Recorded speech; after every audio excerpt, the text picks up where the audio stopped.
Hello and welcome to the April 17th edition of Ukraine Without Hype. I am Anthony Bardaway. The long-awaited Hungarian elections have finally happened. We've been talking about it for the last year. We've covered Hungary more than we've covered any other country besides Ukraine and the United States, and really the ideal election result happened. The opposition party under Peter Magyar won. They won a supermajority, and Orban did not contest the election, which was my biggest fear, that of course, Orban was going to lose. Every single poll, every single indicator, there is no way to look at this election and think that Orban was going to win it, at least not cleanly. But I was very afraid that he'd pull something to stay in office anyway. And if that did happen, the European Union would be put to a very serious test of if it was possible for a country within the EU, within a bloc dedicated to, rule of law and all that, to have an internal coup, and turns out no. It's whatever election tomfoolery, which we'll get into in a moment, happened in Hungary, it was certainly not enough. And even now, as little bits and pieces of a seat here, a seat there are still kind of coming in, so the final result is not full, but each and every one of these edge cases,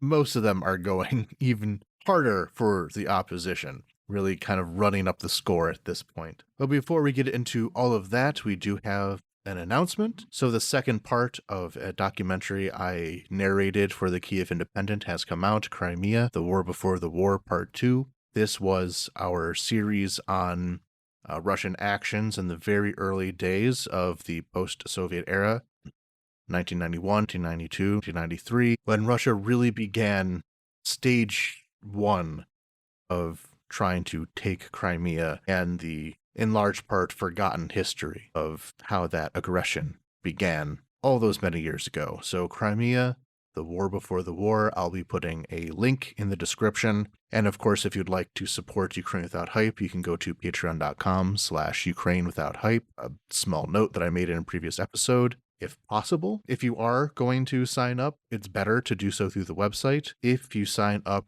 through the Apple Store, there is often additional charges that are made, which means more money is lost to the system. Whereas if it's through the website, there's still lots of fees, but it's less onerous. And to support Ukrainian independent media beyond Ukraine Without Hype, you can go to the New Voice of Ukraine, english.nv.ua, or patreon.com/nvua to support mine and Romeo's primary employer. So on with the show. So yeah, this election, very one-sided, and one-sided in a way that was kind of an ironic loss, a Greek tragedy in a way. When we did our Hungary dedicated episode, we went over how Viktor Orban had set up a system in Hungary that whatever party came out with any kind of majority in the parliament could very, very easily, through very deliberately drawn gerrymandering and other electoral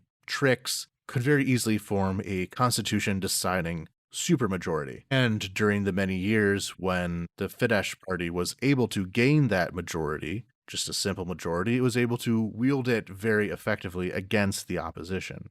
Well, in this case, it was the opposition that won the simple majority. 52% of the vote to Fidesz's 39% of the vote. However, what that is now translating into is this parliamentary supermajority that is large enough to change the constitution if they so chose. At the current count, the Tisa party won 141 seats out of the 199-seat National Assembly. 133 seats are what is needed for a supermajority. But like I said in the introduction, the seats are still kind of funky right now. For example, there is one district where Fidesz run a candidate named Peter Magyar in order to confuse people, so that if they wanted to vote for the opposition Tisza party,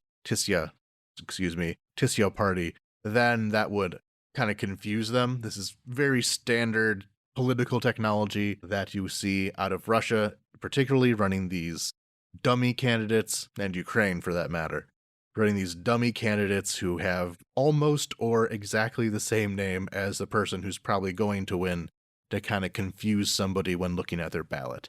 So this did happen in at least one district of Hungary, and they are contesting that as election interference. So that might be another seat to go to a Tisza party.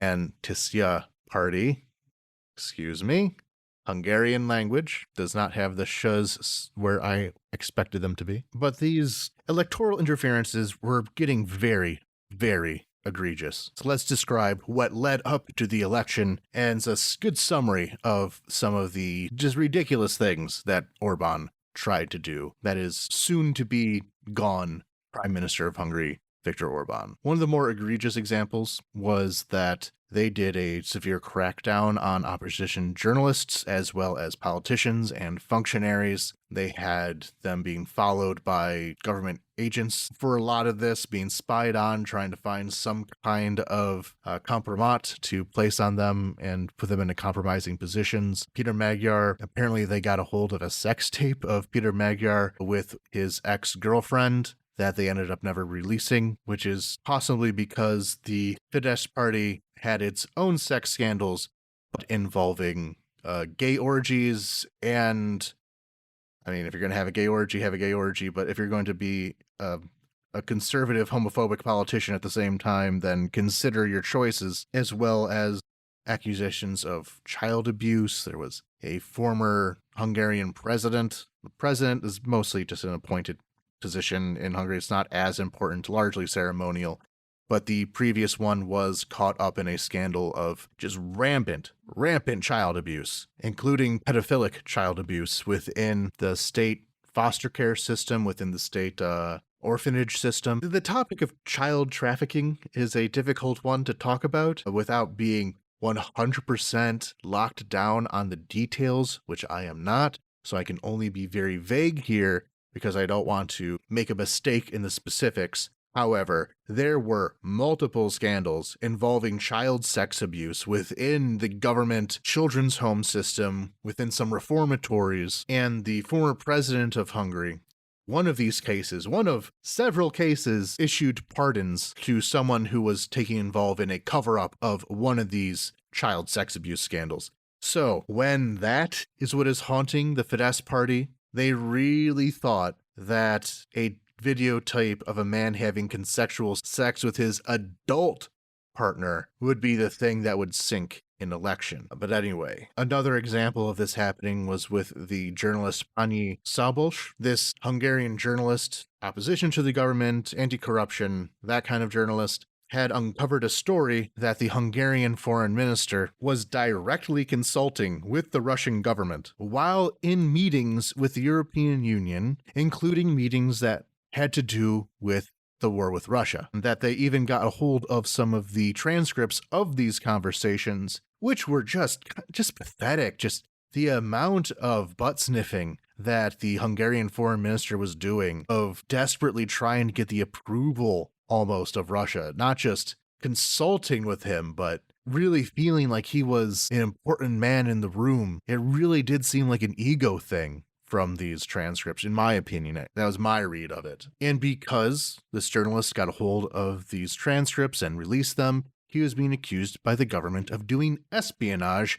and faced with jail time, even though the Hungarian foreign minister admitted to doing this when questioned. He was asked by the press, "Did you do this?" And he said, "Yes, of course, I consult with all of our potential partners." So trying to get this journalist for espionage for something that the foreign minister was openly admitting to and proud of. The Tisza party was hacked, its members spied on. They brought in Russian political technologists to aid in the election campaign, which is where we probably got some of these dirtier campaign elements, such as using name mimics, as well as having actually called up potential voters to tell them that a Tisza party candidate had dropped out of the race when they very much did not, to try to suppress voter turnout however they can, in an election that, again, they were obviously going to lose, which was why I was so nervous that this was a sign that they would not back down in the end. But they did. And the entire electoral campaign was focused on these bizarre conspiracy theories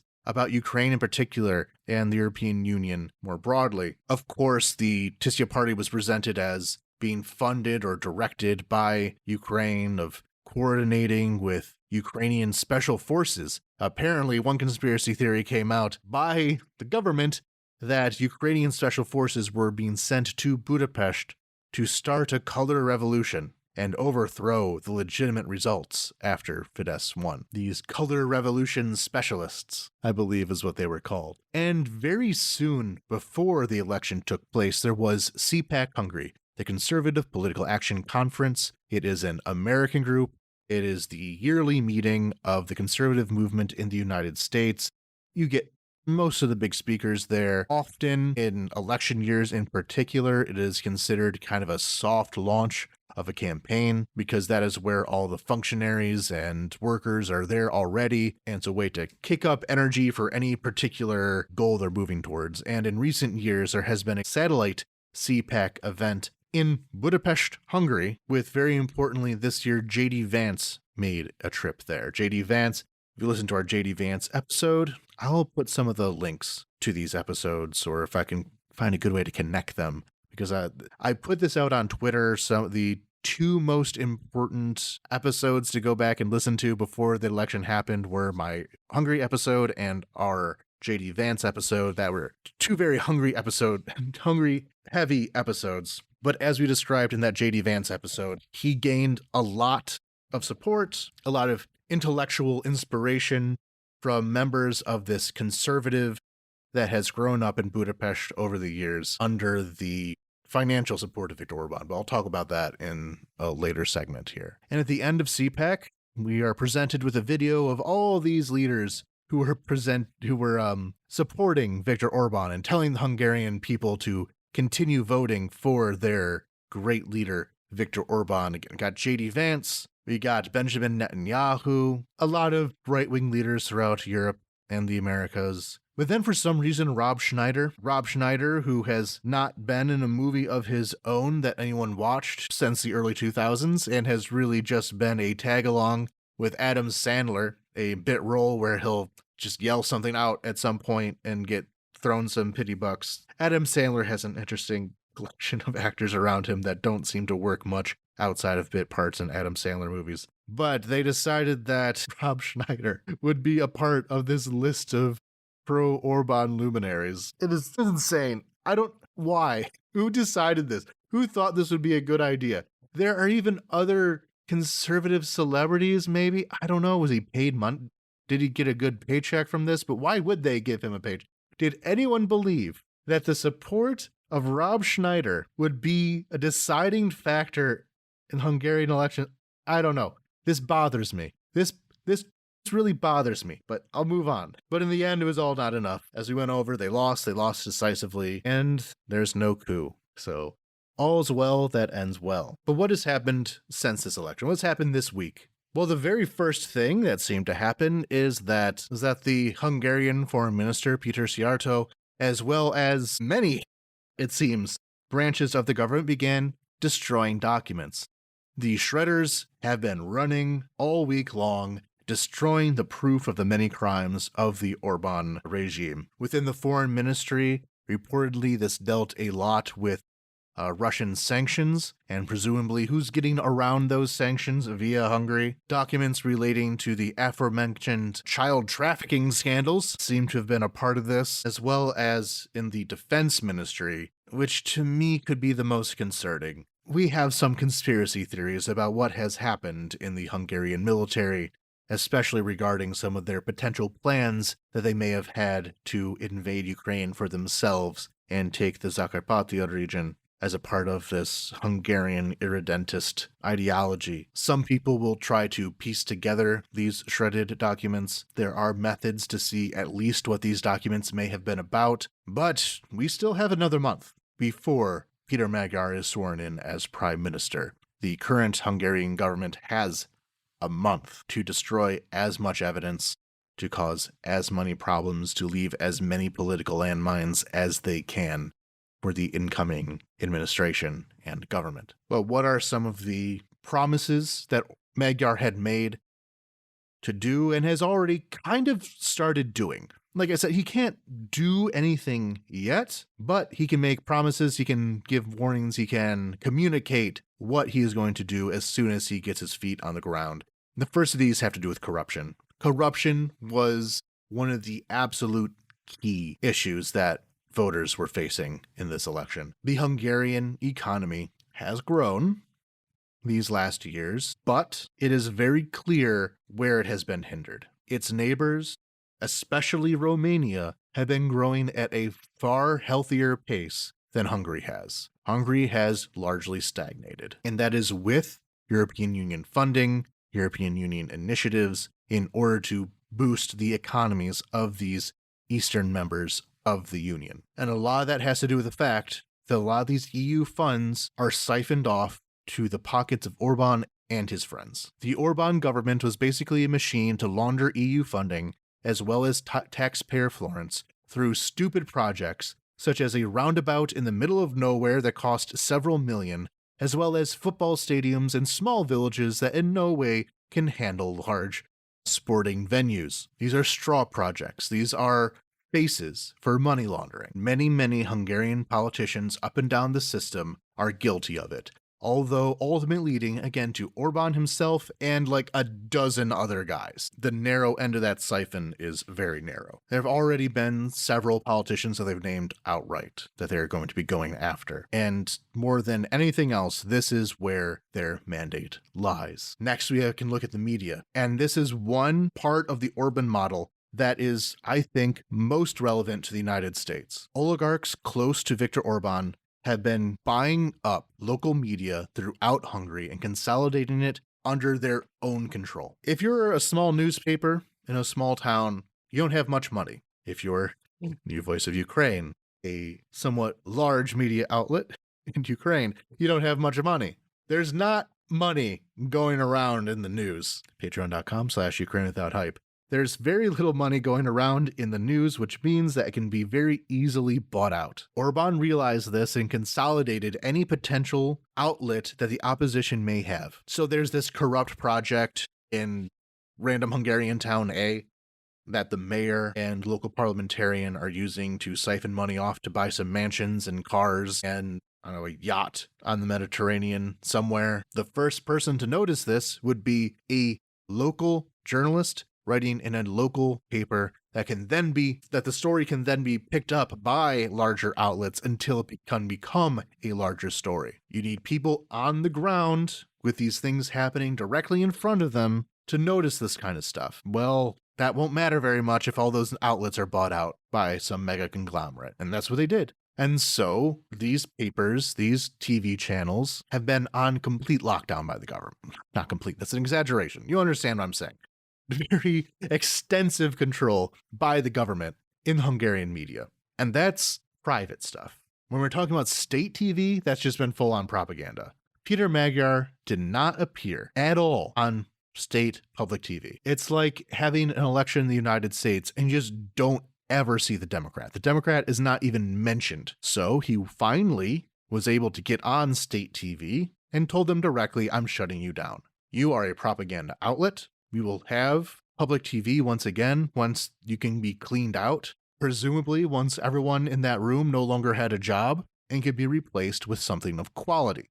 He told them this to their faces. It was beautiful. Similarly, he went to the president. This president is the one who had replaced the aforementioned president after they had to resign over that sex scandal, and this guy had really no mandate whatsoever.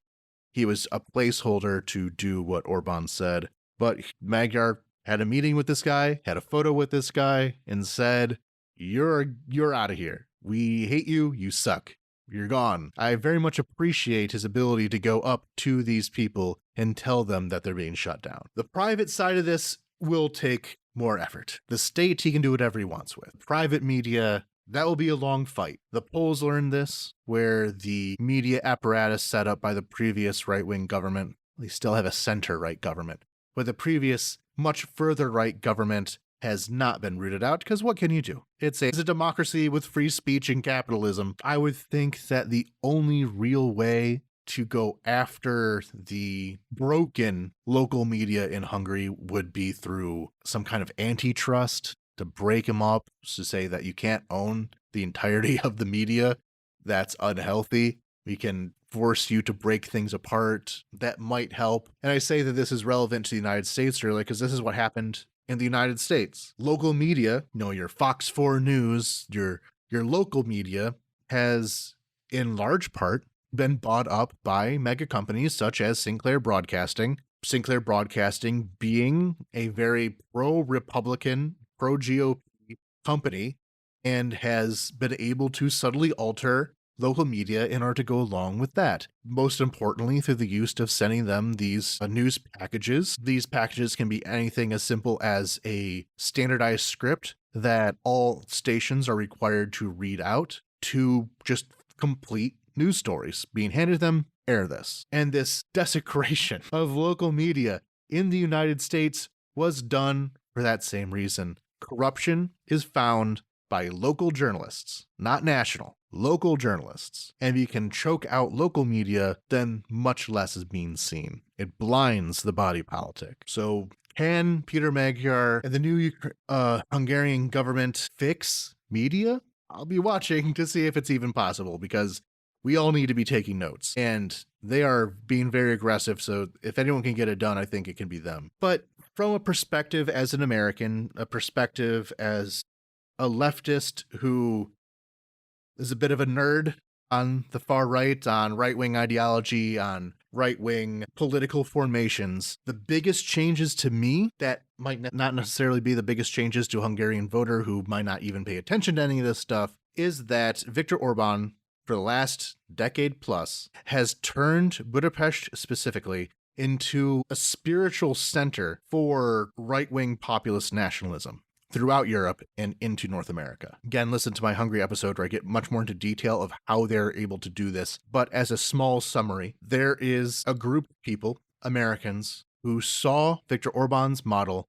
of an illiberal democracy, of a democracy that people could vote in, but was fairly centralized and authoritarian in some cases, and pushed right-wing ideology such as being anti-immigration, pro-natalist, though pro-natalism completely failed, so did the anti-immigration in a way, because it turns out that you still need people and people need to come from somewhere. Anti-LGBT, anti-abortion, they'll read down the list of right-wing stuff, and Hungary built itself up as a model for an anti-liberal government form. And in many ways, they became the model for it. Other political parties who wanted to make a right-wing, anti-liberal government looked to Hungary as their model. And these Americans sitting in Budapest tried to turn that into an actual machine, a machine of politics, leading to things such as CPAC that I mentioned earlier. Central to this was the Danube Institute. The Danube Institute was a think tank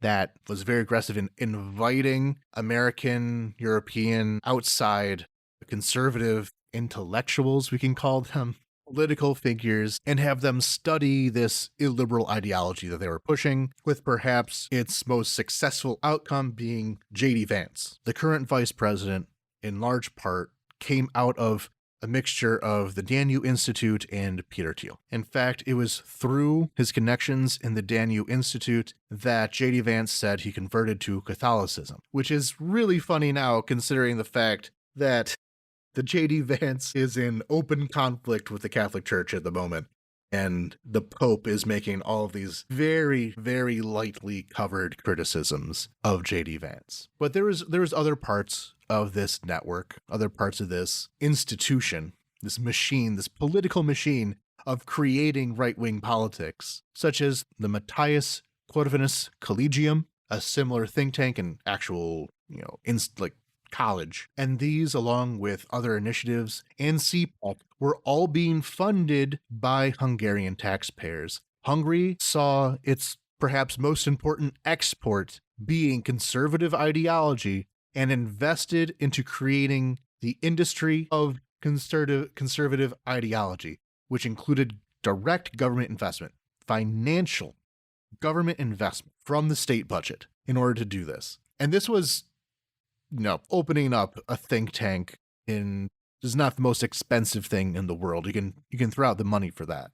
But altogether, this added up to more money than people may have wanted to spend. And that was the main thing that Peter Magyar said. Because Peter Magyar, he's still a conservative. He comes out of the Fidesz party. He's not going to radically change his mind on too many issues. He is also anti-immigration, and in fact criticized Orban for speaking out against immigration from the Middle East while still relying on a lot of, for example, migrant labor for the agricultural industry. He has a history of being anti-LGBT, but also said some statements that, like, it's not like our priority. Like, we don't know. We don't know how he'll treat many of these social issues. But point being, he's not necessarily against what a lot of places, what the Daniel Institute is saying, what the Matthias Corvinus Collegium is saying, what speakers at CPAC are saying. He's not against these things as a ideological point. He's not some leftist like me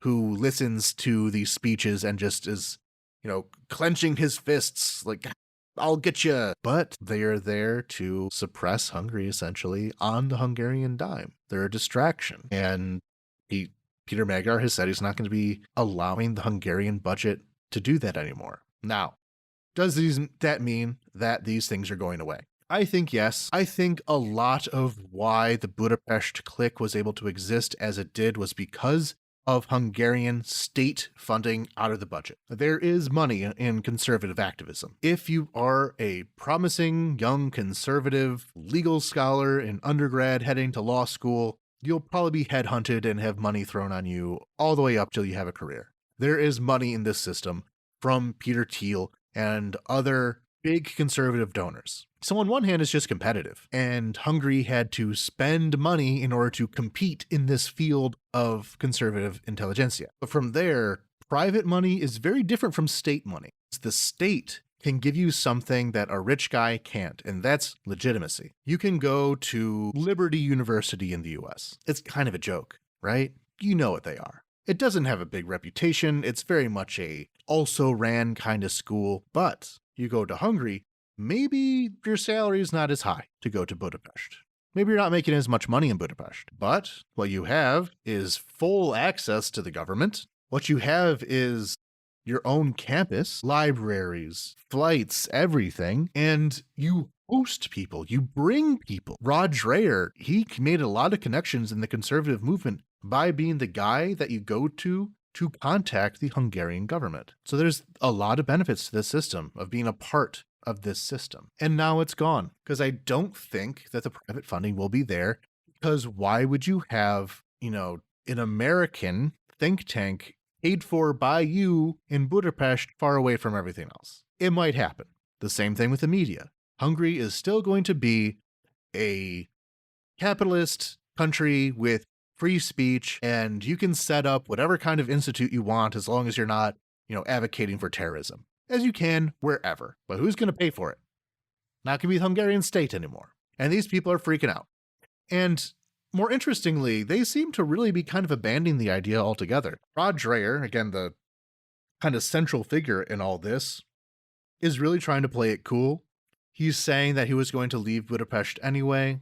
I think he read the tea leaves correctly, that this whole setup was ending, and so it was time to go. Maybe he had planned to leave before the election anyway, but that's because he knew where the election was going. He's moving to Vienna, by the way, he says, to be with his son. They're all kind of talking negatively about Orban now. They're really trying to make it look like the whole ecosystem, this whole movement that had defined who they were, it was just a passing thing. I'll get another job. It was one job I had, whatever. I'll get another job. Maybe I said some things that I regret, such as in the case of Rod Dreher saying that Peter Magyar tortured a puppy to death in front of his family. He has come to admit that maybe that didn't actually happen. And it seems like this whole ecosystem is just going to vanish without leaving much anything behind, because nobody wants to claim it. Nobody wants to claim Orban. No one wants to claim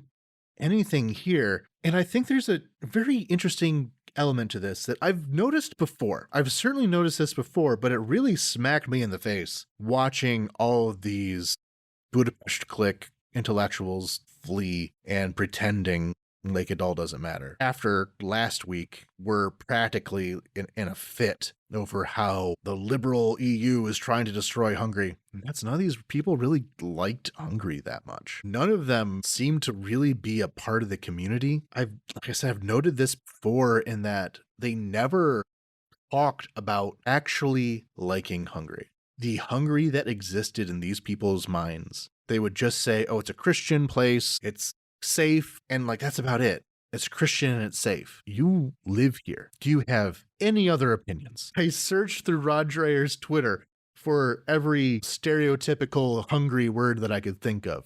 Paprika, goulash, baths, and just very little ever came up for any of these. Food, culture, they did not. None of them talked about Hungarian literature or movies or anything. Holidays even. Hungarian history. The only thing they would say about history is, oh, it was used to fight against the Muslims. Want to get into some detail about that? The Black Army. This is something I have to think about as another American who chooses to live in another country. We can call them expats, expatriates if we want. I don't love the word. We are immigrants. And like, I hope I get this idea across. I actually like Ukraine. Ukrainian food, Ukrainian literature, movies, history. This is something I actively engage with. And most people I know, maybe not everything, maybe they're not a history person. Like, I'm not big on Ukrainian pop music, for example. So if someone mentions, well, I listened to this band back in 2005, they're the whole world, there's a thing everyone listened to, I probably don't know them, but I know lots of other stuff that I enjoy. We all aren't 100%, but they didn't even seem to be 10%. Why are you hungry? Other than the fact they threw you a paycheck. And that seemed to be it. It was purely this invented idea of Hungary as something detached from actual Hungarian culture, but was rather a transplanted element of American culture with only some features that they could use as a cudgel against the United States. I mean, I'm just thinking of even the pictures that people post of Hungary. From all of these people, there's like 2 shots. There is over the bridge, over the southern bridge in Budapest, in this one street in front of the main cathedral in the central part of the city. 2 pictures, maybe sometimes one of the baths.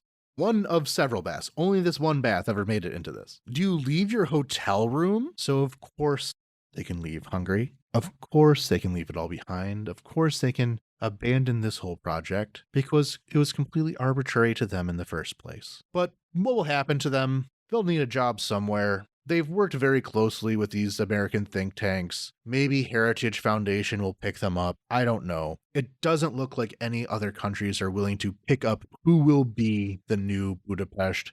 As I said, it required investments. It's not free. It took lots of money to do this. It took lots of money over an extended period of time. It's not like Fico in Slovakia can just take the entirety of this infrastructure and transpose it into Bratislava and just have everything go smoothly. No, these things take time, they take rooting, they take effort to put together. It's a machine, as I said. They have to build the machine, and Fico's not going to do that. He's not. Especially since nominally, he's from a social democratic party, but that doesn't mean anything. He's a right-winger. What can we learn from this? I think we have to look at the building of institutions. For everything else, for everything I just complained about, what Orban did in Budapest was he actually built something to generate intellectual material. He had a network of institutions, he supported them, he lavished them with grants and conferences and access to the government, and he made it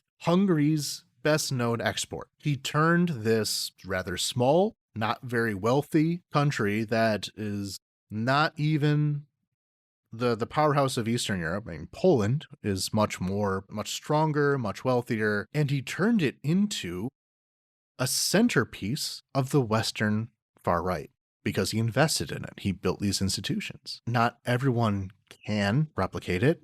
It's expensive, but you can a bit. One complaint that I've had about the Ukrainian lobbying efforts is that there's no money. There's no money for everything. The reason why these things don't happen is that there's no money for it. If I had a wish list, One thing that I would like to have happen is to have a much more organized political lobbying mechanism coming out of Kyiv that is not micromanaged by the president, that is able to be flexible, that is able to connect deeply with the academia and political worlds of other countries. There is, of course, some of that. I've had interviews with some of the people who work in think tanks regarding Ukraine, but it's not a large world. Compare that to any other political lobbying group in the United States, and it's nothing. It's a breath in the wind. But we do need that effort. Have a campus in Kyiv, maybe not Kyiv if they consider that too unsafe, maybe put it in Lviv or Uzhhorod or something. Although Kyiv would be the best because that would actually grant access to the government. Have a campus in DC and maybe a campus in London. Work on generating actual intellectual material. And this is something the Ukraine's very good at. Compared to many other lobbying groups I've seen, the quality of the academic work, the seriousness with which it is treated is very high when it comes to Ukraine. And I have to compare this to Israel because I have experience in that world regarding Israel. And at one point, there was that level of seriousness that now no longer exists. But by having this kind of concerted effort of fellowships, of tours, of constant communications that gain the prestige of, you can say you're doing academia on the front line or something like that, it can create far more soft power than what Kyiv is currently doing. And I'm basically thinking this out as I'm speaking. I want to work on this idea, even though I know I can never do it because this costs money, and money is one thing I absolutely don't have. Nor do I have the academic credentials. I only have a master's degree. This is something that requires PhDs. Shout out to all my PhD listeners. I don't know if anyone wants to do this. I don't know. But it's possible. It's possible to build these institutions. Not just be a bunch of disconnected people working independently of each other. One institution looking forward to one goal, which can break into these areas which Ukraine would otherwise be too small to break into. Hungary did it. I think Ukraine is more heft than Viktor Orban's Hungary. But anyway, moving on now, before I get too lost in my own thoughts there. In that, the other thing that is being squirreled away right now, a lot of people are sweating, is that beyond this ideological homeland, is that Hungary also was the home of some political exiles who could face prison sentences once they're given the boot. And again, Magyar has said that he would be giving these people the boot. The first of these is the fugitive Macedonian ex-prime minister Nikola Gorevetsky. He was a corrupt guy, has been found guilty of corruption in absentia because Viktor Orban extracted him from Macedonia in order so he couldn't get in trouble. As he's on the run, Hungary sends its apparently special forces teams. They're able to squirrel him away through this somewhat convoluted exit plan, eventually landing him in Budapest. He has last been seen in Budapest, though he definitely keeps his head low. They tried to do the same thing with the former head of the Republika Srpska entity in Bosnia, that's Milorad Dodik, also a wanted criminal, and apparently the Hungarians had sent a group of soldiers, special police forces rather, to try to extract him from Bosnia and bring him to Hungary, though that attempt failed. And most recently, the Polish Deputy Minister of Justice, Marcin Romanowski, as well as his former boss, the Minister of Justice, Zbigniew Ziobro, they were wanted for corruption, and in order to escape the long arm of justice, they fled to Hungary. So in addition to this ideological project of these guys making their kind of right-wing pilgrimage to Budapest, it was also becoming a bit of a hub for corrupt officials to find safety. And so Peter Magyar has said, quote, "I suggest them not to go to IKEA anymore and not to buy furniture because they won't stay here much longer. Hungary is not a dumping ground for internationally wanted criminals.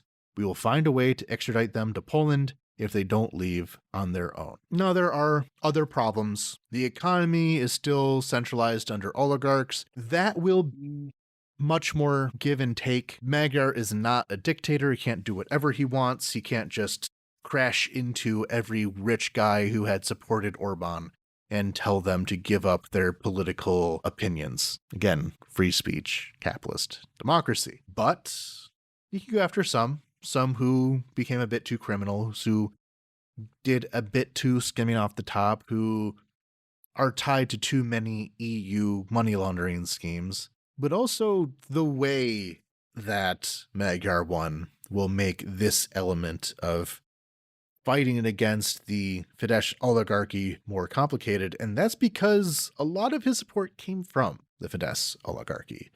The main reason why Orban lost this election was because he was just doing a bad job of running the country. The country was getting poorer. People were not making as much money as they could. And the fact that they kept running into conflict with the European Union was complicating their ability to make money. So, the reason why so much of the opposition had failed before and succeeded now was because many of these Fidesz land barons and security officials abandoned Orban and switched over to Magyar. So, a lot of that system can't really be confronted because he wasn't elected to confront them in the first place. He's representing some of them. He is a conservative. He is a right-winger. He is backed by some of the same economic and social forces that backed Orban but want him to do a better job. But hopefully they have seen that their looting was a problem and may be dissuaded from doing more looting in the future. Hopefully. We'll see. That's more complicated going after the system. I mean, look at Maidan. The immediate problems were able to be tackled, but the oligarchy is still there, and this was a less dramatic event than Maidan. So now that Viktor Orban's Hungary is out of the way, what else can we expect out of Europe? Who else might cause problems with Ukraine in the future? We have to keep our eye out on what are the future threats. We can't just say that Orban's gone and therefore we beat the final boss and we rescue the princess and we win. It doesn't work that way. Who else can cause problems? And we have to look, first of all, at Slovakia. Robert Fico was the closest ally of Viktor Orban within the European Union. Temperamentally, they're very similar to each other. They're both goons. They both kind of look the same in some ways, actually, although Fico's much taller. They both have the goon build.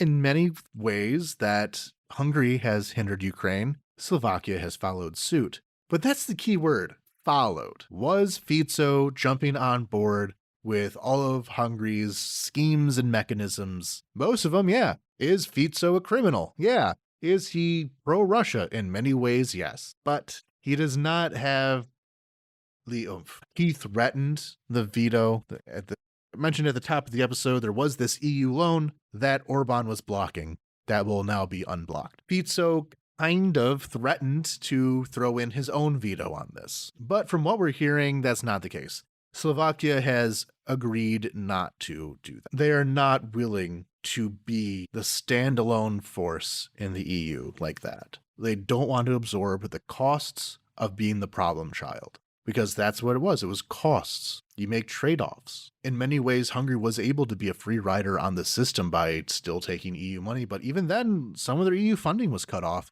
And right now, there has to be like an action plan by the incoming government in order to get that funding back. Although the EU is obviously more than happy to invite Hungary back into the fold. There were sanctions. There were some punishments for the way that Hungary was willing to behave. Does Slovakia want to do that? Probably not. And like I said with the institutes, it takes time to build up. Does Fico want to be that guy? If he started now, it would take him a couple of years to be that guy. Next country to look at is Bulgaria. Sunday, there's going to be an election in Bulgaria. There has been a lot of concern because the presumptive winner, Roman Radev, is a pretty Russia-friendly politician. And he could be, as some have said, the next Orban. But I think that's kind of an attention-grabbing headline, the next Orban. Not going to blow up your spot, Kyiv Independent. I think that is overstating the case. Does a more pro-Russian government in Bulgaria cause problems? Yes, but even throughout the full-scale invasion, there have been multiple elections in Bulgaria that have gone back and forth, including some very strong pro-Russian elements in power. And they haven't really done anything yet. Even if we look back at the farmers' protests in Poland, when Polish farmers were against Ukrainian wheat entering the European market, or even being transited through Europe on its way to be exported to Africa or somewhere else. These Polish farmers, and for a brief time also Hungarian farmers, actually blocked the border in order to protest these shipments and physically block Ukrainian grain from entering their country. Bulgaria, which had pro-Russian elements in it as well, did not even really join in on this. Some Bulgarian farmers, they don't share a border with Ukraine directly, but some was going through Bulgaria at some point. They did not join in these protests for longer than like a brief blip. They have not been causing problems up until now. Does Radev want to be that guy? Maybe, but that's again political capital to be expelled, and someone in a very unstable government that can be voted out again in another couple of months is not going to expend the political capital of being the European Union's pro-Russia bad boy when he has to use that capital just to keep himself in power. Will they cause problems? Yeah, sure. But they're not going to stick their neck out, I don't believe. And yeah, these guys have been around and hasn't caused too many problems yet. And Czechia, Andrej Babis is a more Russia-friendly figure, but really he's a pro-himself figure. He did some grumbling about ending the flow of military aid into Ukraine. There is the effort to purchase artillery that was organized by the Czech Republic, by Czechia, that Babis said he would get rid of, but he didn't. They kept it around. And again, it's a split government. Hungary was able to do what it was able to do because of the complete monopoly that Orban had on the political system in Hungary. In Czechia right now, yes, there is Babis, the prime minister, who is Russia curious, we can say, but the president, Peter Pavel, is a very outspoken pro-Ukrainian figure. And these two sides have been clashing, and they are pretty equitable in many ways.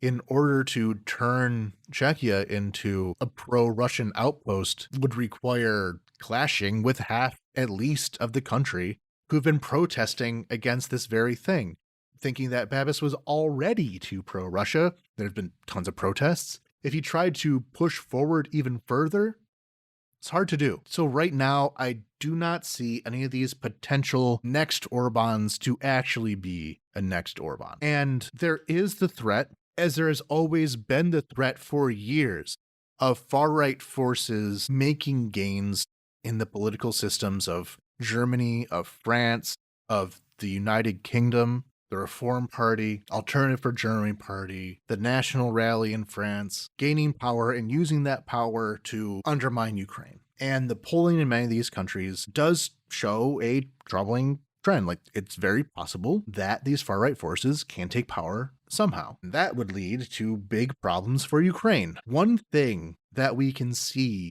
happening in the European right as a response to the Americans and the Russians right now is that it's very difficult to be a European right-wing party now that looks like it's anti-European, that looks like it is joining with an enemy of Europe. There had been in Hungary a lot of good feelings towards the United States.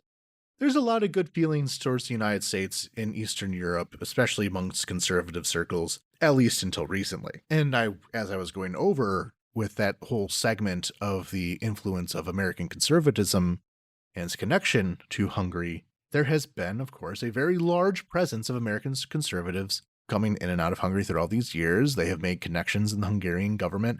And as I said, Vance himself was speaking in Hungary promoting Orban, as well as Netanyahu and all these others. And that seemed to backfire a little bit. As we went over in the episode about the American National Security Document, the goal of the United States right now is to replace the European Union with a collection of far-right states only loosely held together by some kind of IGO, international government organization, that the EU not support the liberalism and gayification of Europe and all that, and the importation of migrants from all over the world to weaken the white race is a thing they're not saying directly, but only very slightly indirectly. And on the way there, America is heavily disparaging Europe, of disparaging potential partners, including ones that are very willing to work with the United States, of countries that have joined in on America's wars and insulting the soldiers who did so by saying they never actually did it, of saying how NATO needs to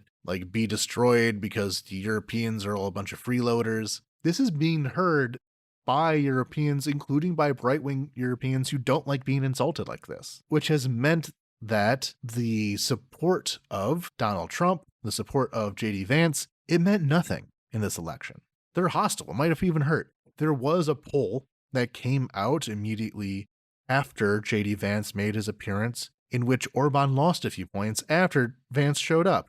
Now, polls are what they are. The timing of them is always weird. People have swings with their emotions on different people, but the evidence we did have was that J.D. Vance showing up in Hungary hurt Orban, because J.D. Vance represents an attack on Europe, an attack on the European Union. It represents disparaging Europeans, of telling them that they're nothing, that they're worthless, that they're a bunch of pathetic freeloaders. And Hungarians, as much as their government has tried to be the standout, enjoy being in the European Union, they prefer to be in NATO. And being told that America is trying to take that away from them, that's not a winning message. And then if we look at countries like France, Germany, where historically the right wing has not always been super happy with the idea of American dominance, and the trends that we're seeing right now in the European right is to turn away from this attempt by America to boost them. They see it as a toxic. They don't want to be seen as the American puppets. They're the nationalists. This whole thing of the global kind of nationalist slop has always had this seed in it of the very obvious contradiction that a nationalist is supposed to actually support their nation. And this attempt by the Americans to turn this nationalist international into a way of disparaging these other nations, that's a conflict. And most of this time, I've always kind of treated it as a hypocrisy that these nationalist movements were so willing to kind of subsume themselves to the American culture war and all that, that they would shrink away from their kind of domestic native version of politics to accept this globalized American one. It seemed dumb and silly.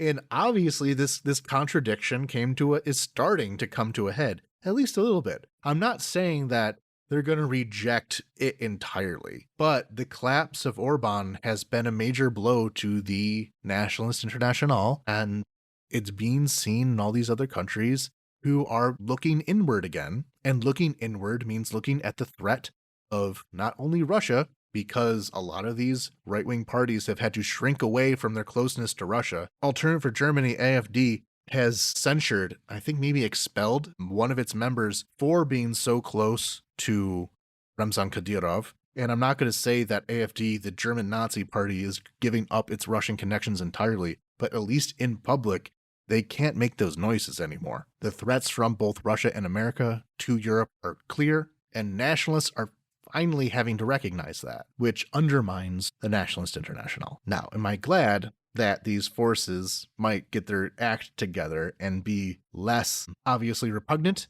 Maybe they'll pick up more voters this way.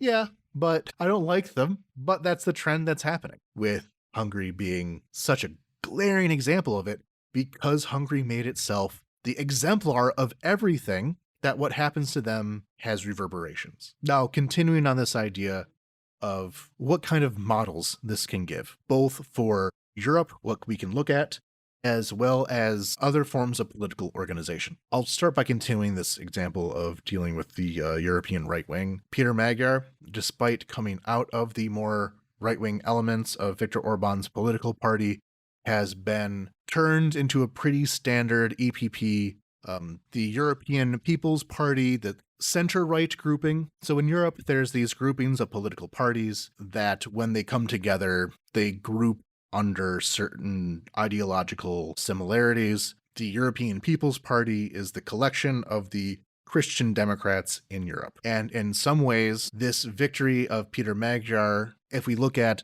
European trends, is a victory of the center-right, the conservative, Christian Democrat, centrist type figure against the populist far right. If we deal in trends, because these things also go in trends, that could be a signal to Germany, most importantly, that the center is holding.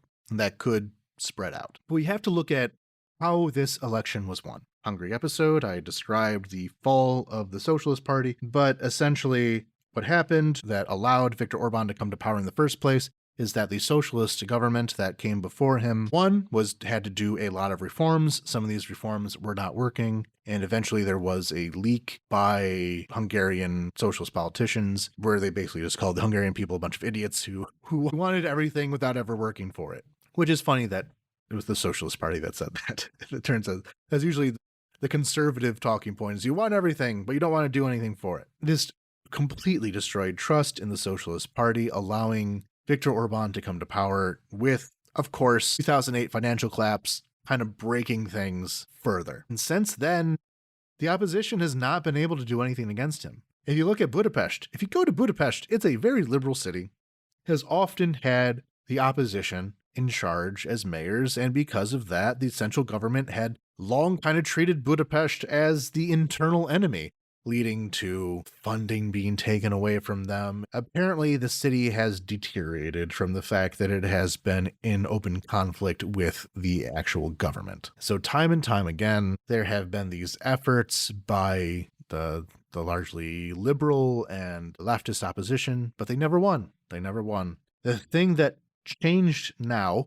was defections from Fidesz by Peter Magyar himself, and taking with him parts of the Fidesz world, was able to form a core of people who wanted Orban gone, not for ideological reasons, not because they disagreed with him about immigration or gay rights or any of these other issues, but because he was just a corrupt criminal who was ruining the country. Now, an obvious thing that you can point out is that these two things are connected. Right-wing sloppyism is always a cover for theft. It is a basically immoral view of the world, and therefore there are no constraints on what you can do with that. It is a distraction. It is digging into your base guttural lizard brain urges, engaging you there, which is already a way to turn off your higher capabilities and steering towards these base, shameful emotions in order to distract you from what's actually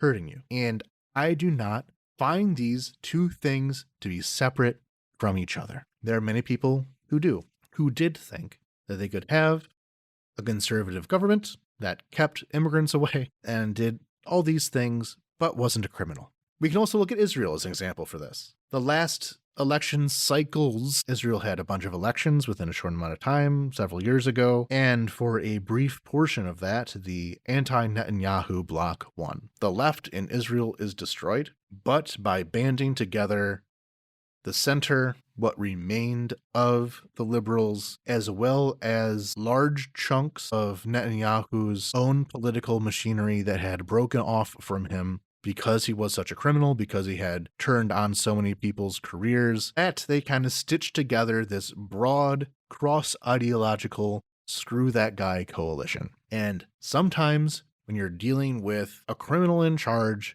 you do need to put that idea of restoring basic rule of law and putting other concerns aside is how you get rid of him. Now, that lesson for America is glaring, but I don't think it is fully applicable. We saw in the last election attempts to stitch together this broad screw that guy coalition by bringing in the Never Trump conservatives, but that wasn't really a constituency. It became the central messaging of the late election was to bring in dissident Republicans to the Democrat side, and it failed utterly. So there's a lot of commentary right now is the way to bring down Trump is you just need to put together the anti-Trump right with the Democrats. I don't think that's necessarily the case. As a direct strategy, it's not applicable. Because what came with this last election is that by appealing to the center, it demotivated a lot of people who were more activist within the Democratic Party. A lot of people became upset with some of the right-wing turns that were made by Kamala Harris, especially towards the end. The question is, if anything has changed since then. Do people now have enough frustrations with Donald Trump who have seen that the things that they told were not happening to make that jump? It kind of looks like it. It kind of looks like it. The question is really going to come this fall when we have the midterm elections to see if there's actually going to be enough dissent from Trump in order to make that happen. But the thing is, with Hungary, it was such a fairly lopsided electorate. The right was most of the country, and therefore it kind of made sense that an opposition to the right would come from within the right. That's not the case in America. And so rallying around a singular dissident Republican, that's not going to get the votes, and will just suppress potential Democratic voters. Not many people would love the idea of voting for Mitt Romney, which is kind of a comparison here. But that's the specifics. What can we take from the broad? And that is people have to be willing to be a part of this coalition, and the parts of that coalition that are smaller, that are not as influential, will be the ones that will have to make concessions to join it. And in this case, that is the Never Trumpers. A lot of the Never Trumpers were making a lot of demands on joining the coalition, and those demands were repellent. They just have to jump on board. Like, that's what it is. You have to just jump on board. Admit that you made a mistake, jump on board. That dynamic will be different because it is coming from defections within the right, being the junior partners here, but that's the reality of how it'll have to be in the United States. The kind of centrist Democrat will have to be the one that has to lead things as far as coalition building.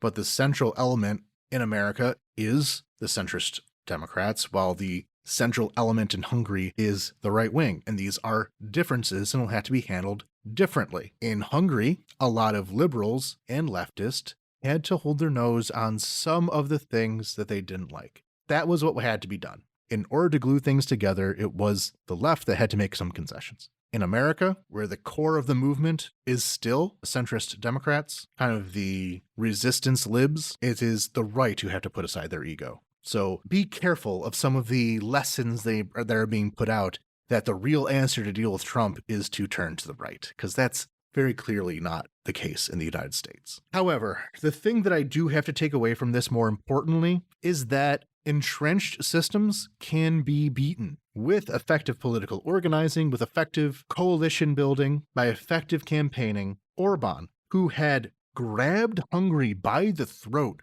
for so many years, who had so much overwhelming power within the country, was still able to be beat. Now, there have been some other arguments that the fact that he was able to lose means that he was never as authoritarian as people were saying. No, he was as authoritarian as people were saying. As I described in the things leading up to the election, he tried desperately with all kinds of illegal methods to stay in power. Right now, they are destroying documents, proof of their crimes that they did in power. They are just as bad as they're always said to be. Potentially worse, depending on what the investigations turn out. But they lost so heavily. The defeat was so deep that it can only stretch so far. This entrenched system was able to be broken. Hungary's smaller. Hungary is not as powerful. Hungary does not have the same internal security forces that America does. And Hungary does have to worry about the opinions of the European Union. It is still a part of the European Union, and it is still accountable to the principles and rules of the Union. That's a difference with the United States. The United States can ultimately do kind of whatever it wants, and its system is much more entrenched. We did see a victory here. We did see this pushback of this entrenched and malicious system against this guy who is the model for conservative authoritarianism in the United States and in other countries. That is where that road led. The road of this national conservative populist project leads to disaster and defeat, and we do have to keep that in mind. We see that happening in America right now. People are not happy with the economic conditions created by Trump's policies. I'm not positive that's going to turn into a victory in the fall, but the dam has to break at some point. People can only be blinded for so long to not notice that they're walking directly into a big swamp of feces. At some point, the delusion breaks when it has to deal with reality. Hungary has reached that point. Hopefully American can as well. Hopefully everyone else can as well. This tree only bears rotten fruit. And perhaps most importantly, there are no loyalists here. Are no stay-behind fighters. It will take Magyar great effort to deal with the entrenched elements of the Orban system in Hungary. But now, looking from now, all the great defenders of Orban have either stayed silent or are now pretending like they are never defenders to begin with, or throwing pathetic temper tantrums. Those are the three options. There are no stalwarts for this because it is ultimately a selfish scam, and the people carrying it out are acting selfishly. So that will conclude our episode. I did have more written for this episode, but I'm looking at 2 hours of recorded time right now that will probably be cut down to a little over an hour, depending on how many ums and ahs I had in there. And so I'm going to break the kind of news roundup into its own episode that will be released in a couple of days to let this one just be about Hungary. It's already very long. I'm not going to give you a 3-hour long episode in order to cover, because it has been a minute since I've done a news update, so there is a fair amount to talk about there as well. So I'll see you again shortly, I suppose, seeing as how everything else was already ready. But that said, if you'd like to support Ukraine Without Hype, you can go to patreon.com/Ukraine Without Hype and join our list of supporters. If you'd like to learn more about Ukraine and see places that you can donate your time or money to, you can go to the link tree in the description. I will be posting the documentary that I mentioned earlier for the Kyiv Independent, Crimea, The War Before the War, Part 2. And to thank all of our wonderful subscribers, thank you very much to Randy McNerland, Voices in My Head from Big Pharma, Kyle Smith, Damascus Medusa, Giorgio, David Shepard, Ivanica Kratskaya, Mike, Kevin Alberton, Michael Drucker, PLM, Arminius, T. Bart, Barbara Station, Devi, Anonymous, Michael Wickman, Jane Louise, Marguerite, Dmitry Litvin, Dennis Napalm, Vivek, James Burke, Allison Chainsaw, Big Meg, Elizabeth Hughes, Nick Niazin, Andy S., John Gates, Sanjay, Grace Krause, Laura De Leon, Had to Laugh, Jacob Hoem, Chris Mennington, Levy Grove, James Wise, Alex Grochmal, Ada McDonald, Jerd, Victor Matei, Scott Tokaryuk, Etienne Soleil, Anastasia, Captain Technical, Evelyn, Veronica Aim, Julia Lindsay, Emily Bavona, Scott Burry, Anonymous, Subtle Knife, Marianne, RDK, Laurie Halila, Christopher Yee, Lebanonkin, Demetrio, Munoz, Ursula Zolenkoff, Noah Brown, Glowing Wind, Can Dystopian Fiction Please Remain Fiction, Marcus Naskus, Andrew Glenn, Zay Perry, William Lewis Brown, Abel Lenz, Dana Jones, Joseph Erloni, Yellow Duck, Anonymous, Bucktron 2021, Florian Kunkel, Matthew Rowe, and Bill. Thank you all very much for your support. You're what make this all possible. And until next time, Slava Ukraini!